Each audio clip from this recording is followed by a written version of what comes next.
साथियों नमस्कार। मैं आर.एस. खरे अपने चैनल मातु पितृ ज्योतिष ज्ञान के माध्यम से आप सभी दर्शकों का हार्दिक अभिनंदन स्वागत करता हूं। इस वीडियो में हम ग्रहों के गोचर के आधार पर चर्चा करेंगे कि तुला राशि वाले जातकों का माह अगस्त 2026 उनके स्वास्थ्य के दृष्टिकोण से कैसा रहेगा, आर्थिक पक्ष कैसा रहेगा, भूमि भवन के बारे में समझेंगे, संतान शिक्षा के बारे में जानेंगे, दाम्पत्य जीवन कैसा रहेगा, भाग्य के बारे में समझेंगे, कैरियर कैसा रहेगा और क्या क्या लाभ हानि परेशानियां तुला राशि वाले जातकों को माह अगस्त 2026 में देखने को मिलेंगी। इन्हीं सब बातों की चर्चा इस वीडियो में विस्तार से करेंगे। यह राशिफल चंद्र राशि पर आधारित है। इसे नाम राशि एवं लग्न से भी देखा जा सकता है। माह प्रारंभ से ही कुंडली चार्ट में दिख रहे ग्रहों के गोचर की स्थितियां कुछ इस प्रकार हैं। तुला राशि के 5वें भाव कुंभ राशि में राहु देव गोचर कर रहे हैं। 6वें भाव मीन राशि में शनि देव का गोचर हो रहा है। 8म भाव वृषभ राशि में मंगल देव गोचर कर रहे हैं। भाग भाव मिथुन राशि में बुध देव का गोचर हो रहा है। 10म भाव कर्क राशि में सूर्य देव देवगुरु बृहस्पति गोचर कर रहे हैं। एकादश भाव सिंह राशि में केतु देव का गोचर हो रहा है और द्वादश भाव कन्या राशि में शुक्र देव गोचर कर रहे हैं। इन ग्रहों के गोचरीय प्रभाव एवं राशि परिवर्तन से तुला राशि वाले जातकों का माह अगस्त 2026 कैसा रहेगा, यहाँ पर इसी को समझने का प्रयास करते हैं। तुला राशि वाले जातकों के स्वामी राशिपति लग्नाधिपति शुक्र देव हैं और शुक्र देव द्वादश भाव में गोचर कर रहे हैं। द्वादश भाव में शुभ ग्रहों का गोचर फल अशुभ माना जाता है, किंतु शुक्र देव एकमात्र ऐसे ग्रह हैं जो द्वादश भाव में भी शुभ फल देने का कार्य करते हैं।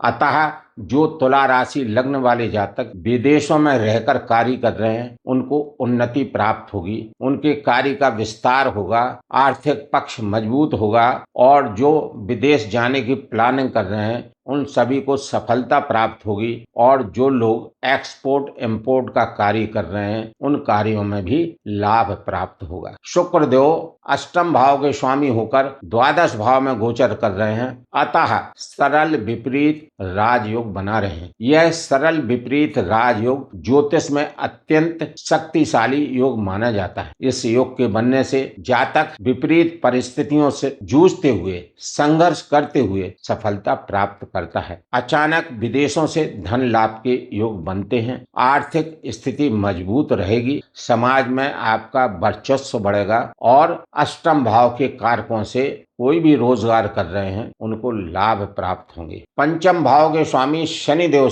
महाराज हैं और शनि देव 6वें भाव में गोचर कर रहे हैं। 4th भाव के भी स्वामी हैं और तुला राशि लग्न वाले जातकों के लिए पंचमेश होकर योग कारक हैं और 6वें भाव में गोचर करते हुए देवगुरु बृहस्पति की नवम शुभ दृष्टि में भी है। 6वें भाव में शनि देव का गोचर अत्यंत शुभ फलदायक माना गया है। 6वां भाव रोग ऋण शत्रु सेवा का भाव है। इन सब क्षेत्रों में शनि देव आपको आराम देने का कार्य करेंगे, लाभ देने का कार्य करेंगे। जो तुला राशि वाले जातक किसी भी बीमारी से पीड़ित होते हुए चले आ रहे हैं उनको बीमारी में लाभ प्राप्त होगा, आराम मिलेगा, शत्रु परास्त होंगे, टिक भी नहीं पाएंगे और कर्जा अगर लिया है तो कर्जा चुकता रहेगा। शनि देव जमीन जायदाद के कार्यों से आपको लाभ दिलाएंगे, भूमि के कार्यों से आपको लाभ होगा। जो तुला राशि वाले जातक कोर्ट कचहरी के विवाद से उलझे हुए चले आ रहे हैं शनि देव के इस गोचर में उनको सफलता प्राप्त होगी। बुध देव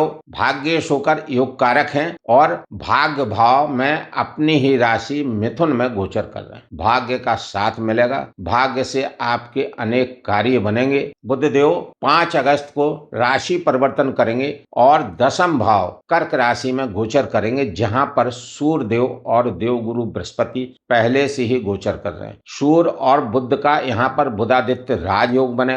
इस बुधादित्य राजयोग के बनने से विदेशों से अचानक धन के लाभ प्राप्त होंगे, भाग्य का साथ आपको मिलेगा और अनेक स्रोतों से धन के लाभ प्राप्त होंगे। समाज में मान सम्मान की प्राप्ति आपको होगी। बुध यहाँ पर देवगुरु बृहस्पति के साथ गोचर कर रहे हैं 10म भाव में।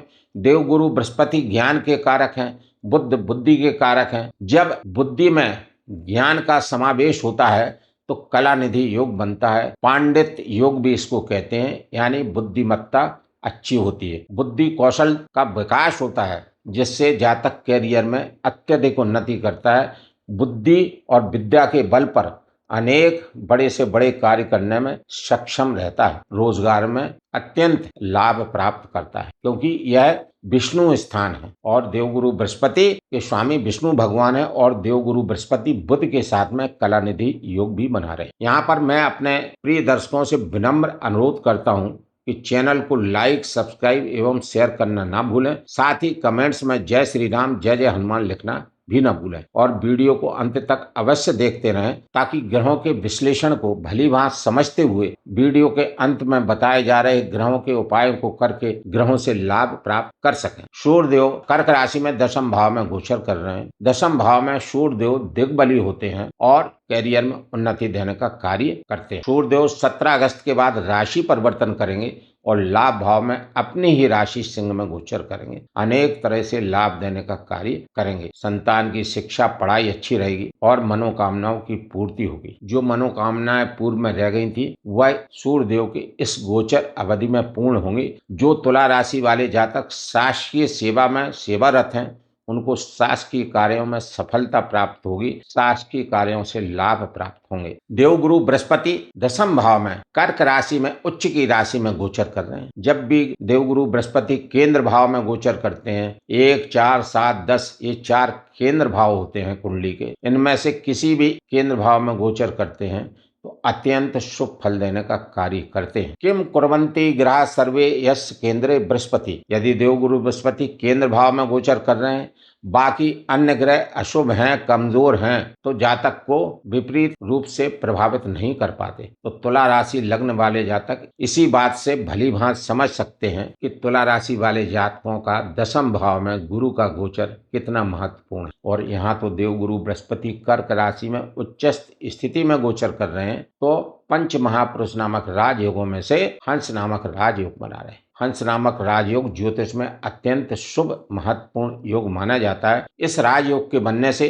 तुला राशि वाले जातकों के कैरियर में उन्नति होगी, पद प्रमोशन के लाभ होंगे, वरिष्ठ जन प्रसन्न होंगे। जो शासकीय सेवा में कार्यरत हैं उनकी उन्नति होगी और रोजगार का विस्तार होगा। क्योंकि देवगुरु बृहस्पति उच्चस्थ स्थिति में गोचर कर रहे हैं तो उच्च के फल देने का कार्य निश्चित रूप से करेंगे। देवगुरु बृहस्पति की 3 दृष्टियां होती हैं, 5वीं, 7वीं, 9वीं दृष्टि। देवगुरु बृहस्पति दशम भाव में गोचर करते हुए 5वीं दृष्टि से धन भाव को देख रहे हैं, धन दिलाने का कार्य करेंगे। आर्थिक पक्ष मजबूत रहेगा। देवगुरु बृहस्पति की 7वीं दृष्टि चतुर्थ भाव पर जमीन जायदाद के कार्यों से लाभ होगा, वाहन के साधन बनेंगे, पारिवारिक माहौल अच्छा रहेगा, पारिवारिक सुख प्राप्त होगा, मानसिक सुख प्राप्त होगा। देवगुरु बृहस्पति की 9वीं शुभ दृष्टि 6वें भाव पर, 6वें भाव के स्वामी स्वयं देवगुरु बृहस्पति है, मीन राशि है। यह रोग, ऋण, शत्रु, सेवा का भाव है, तो इन सब क्षेत्रों में आपको आराम लाभ देने का काम करेंगे। यहाँ पर शनि देव पर भी शुभ दृष्टि होने से शनि देव के शुभत्व में वृद्धि होगी। वैसे शनि देव 6वें भाव में अत्यंत शुभ फल देने का कार्य करते हैं और तुला राशि लग्न वाले जातकों के लिए पंचमेश होकर योग कारक है। योग कारक का मतलब अति लाभदायक है और 6वें भाव में गोचर कर रहे हैं और 6वां भाव रोग, ऋण, शत्रु, सेवा का भाव है, तो इन सब क्षेत्रों में लाभ देने का कार्य करेंगे। रोग होंगे धीरे धीरे समाप्त होंगे, शत्रु परास्त होंगे, टिक भी नहीं पाएंगे और कोई कर्जा लिया है तो धन के आवक से वह कर्जा भी धीरे धीरे चुकेगा। केतु देव लाभ भाव में गोचर कर रहे हैं। लाभ भाव में केतु देव सदैव लाभ देने का कार्य करते हैं। राहु देव पंचम भाव में गोचर कर रहे हैं, पेट संबंधी पीड़ा दे सकते हैं, तो आपको अपने खान पान का ध्यान रखना पड़ेगा, सैर सट्टा से दूर रहना पड़ेगा और विद्यार्थियों को अपनी पढ़ाई में ध्यान रखना पड़ेगा। मंगल देव भाग भाव में गोचर कर रहे हैं। भाग भाव में मंगल देव गोचर करते हुए 7वीं दृष्टि 3 भाव पर रखें। यह साहस, बल, पराक्रम, पुरुषार्थ का भाव है। मंगल देव ऊर्जा के कारक ग्रह हैं, आपको हिम्मत देंगे, आपको साहसी बनाएंगे, जिससे आप कैरियर में बड़े से बड़े कार्य बिना थके करते रहेंगे। मंगल देव की 8वीं दृष्टि 4th भाव पर, यह इनकी उच्च की राशि है, मकर राशि है, तो मंगल देव अपनी उच्च की राशि पर दृष्टिपात करेंगे तो जमीन जायदाद के कार्यों से लाभ दिलाएंगे। जो लोग रियल एस्टेट के कार्य से संबंधित हैं उनको रियल एस्टेट के कार्यों से लाभ प्राप्त होते रहेंगे। कुल मिलाकर तुला राशि वाले जातकों का माह अगस्त 2026 का ग्रह गोचर अत्यंत शुभ फलदायक बना हुआ है। फिर भी आप अपने राशि के स्वामी शुक्रदेव के लिए शुक्रदेव का बीज मंत्र ओम द्राम द्रीम द्रोम सा शुक्राय नमः का मंत्र जाप 108 बार करते रहें। प्रातः काल सूर्योदय के बाद सूर्यदेव को जल अर्घ्य दें। प्रतिदिन हनुमान चालीसा का पाठ अधिक से अधिक बार करते रहें। शिव पिंडी पर दूध व जल से अभिषेक करें और प्रतिदिन प्रदोष काल में ओम नमः शिवाय मंत्र का जाप अधिक से अधिक बार करते रहें। बताए गए इन सभी उपायों को यदि तुला राशि वाले जातक करते रहेंगे तो तुला राशि वाले जातकों का माह अगस्त 2026 और अधिक शुभ एवं अनुकूल व्यतीत होगा। प्रिय दर्शकों, इस वीडियो में मेरे द्वारा दी गई जानकारी यदि आपको अच्छी लगी हो तो चैनल को लाइक, सब्सक्राइब एवं शेयर करना न भूलें। धन्यवाद।